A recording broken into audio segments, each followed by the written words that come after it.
Hey guys, welcome back. So today I have a little bit of a different video for you. Instead of doing an organizational video, I am going to talk about my daycare. I decided this week I'm going to do a little mini series on my daycare.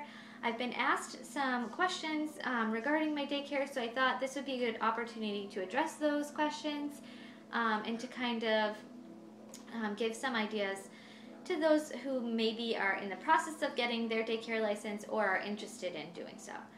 So first off, I am going to talk about how and why I started a daycare.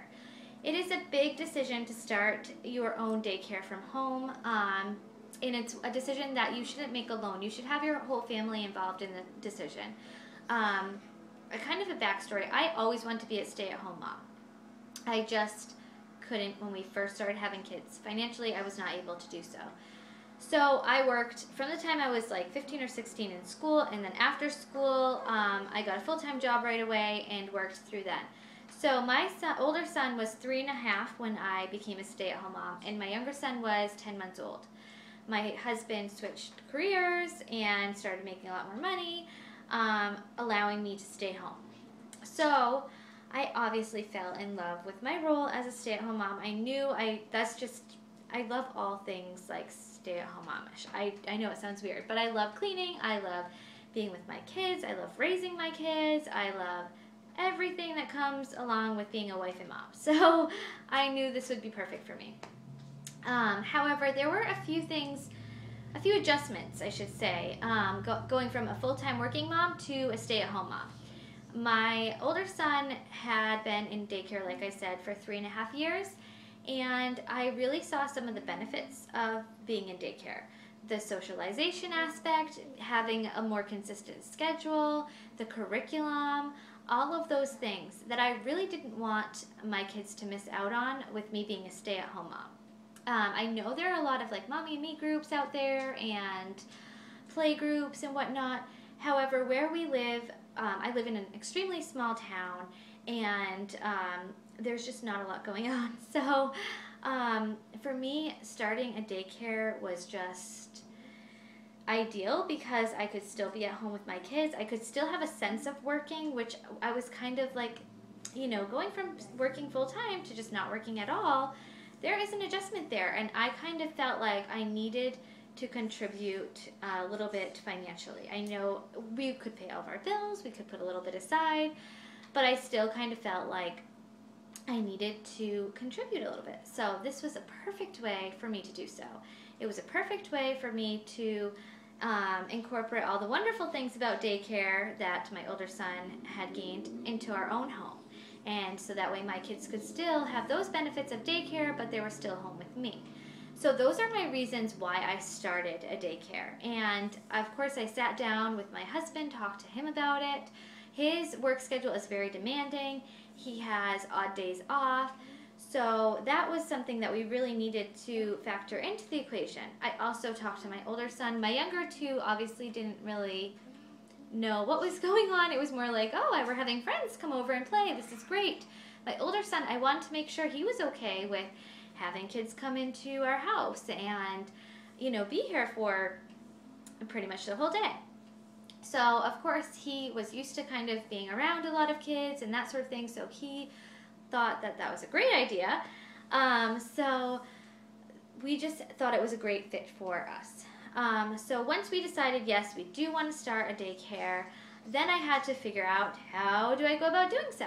So I contacted a few people in town that I knew had daycares. They kind of told me what the process was. So basically, I live in Massachusetts, and Massachusetts rules and regulations for getting a daycare are pretty strict. You need to take 2 courses. They're like all-day courses, a potential provider meeting, and then a Module 1 meeting. So I did take those courses. I got a certificate for each. And then there were, I believe, 2 or 3 online courses. Not courses that you need, that are weeks long. It's like you read the information, it's a couple hours on the computer, and then take a quiz afterwards. So I did that. I had to make sure my house was all up to code and met all the rules and regulations. I then had to have a licensor come into my home and license my house. And then once all of that was done, I got my license in the mail and could start taking kids. So for me, it was I didn't really even have to advertise much because I do live in such a small town. All of my friends have kids. Pretty much all my friends are working moms. So it was pretty easy for me to start getting kids coming. Now, I did not want to have a full house of kids. I want to still give my kids the adequate attention and care that they needed. I also wanted to give my daycare kids the adequate care and attention they needed. So really, for me, having a small group was perfect. And I have 3 daycare kids. My schedule is ideal, in my opinion, because I don't have them all on the same day. There's one day that I have all 3 on the same day, which are Wednesdays. Other than that, I have usually just one extra daycare child here. So that's really perfect too, because I can still go places. I'm not stuck at home. That was one thing that I knew I really would get kind of down about if I felt like I couldn't leave my house. You know, I needed to know I can go to the library, I can go to the playground. If you have too big of a group, then unless you have an assistant or whatnot, you just can't really do that. So having a smaller group is definitely working for us. My kids get to have that socialization during the week with the kids. We have a consistent routine and schedule. I've have a curriculum that my kids are learning along with the daycare kids.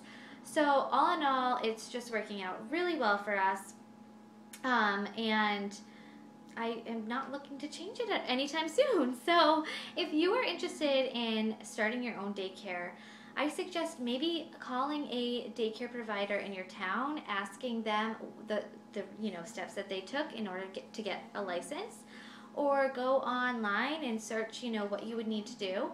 And as for advertising, once you have your license, put up flyers at your local pediatricians, at the library, in the paper. Networking, I think, is the biggest way to get kids. Contact some of your friends that who have kids, who have friends who have kids, and so on and so forth. Let them know you have a daycare and are now accepting kids. And really, once the ball gets rolling, it really rolls up quickly. So I've had quite a few calls since I've started my daycare, asking for, kids to have spots. And the wonderful thing about having your own daycare is that you make the rules. So if you don't want to have a full-time child Monday through Friday, 9 to 5 or whatnot, you can say, I'm sorry that this is not the schedule I'm looking for. Maybe you could try so-and-so's daycare. That sort of thing. But for me, just having part-time kids here is ideal. And I just have such a great bond with the daycare kids and the families that I'm working with. So it's been a wonderful experience all around for our family. So if you are, interested, then definitely take a look, at maybe some other daycares, how they set up their daycares, their hours, their fees, that sort of thing. I think you'll be surprised at how much your community really helps out. A lot of communities also have daycare support groups, so daycare provider support groups. I'm joining one this month. I'm really excited about it. And it's all local providers in my town, and once a month we get together and talk about, our curriculum, our setup. If some people need kids, then we can refer kids that may call us to them, so on and so forth. So there is a lot of information that you can find out from the providers in your town. I hope this is helpful, and I hope that I've answered some questions that have been asked. And stay tuned, because later on in the week I will be doing a video all about how I plan my curriculum and activities. Thanks for watching, guys. Have a great day.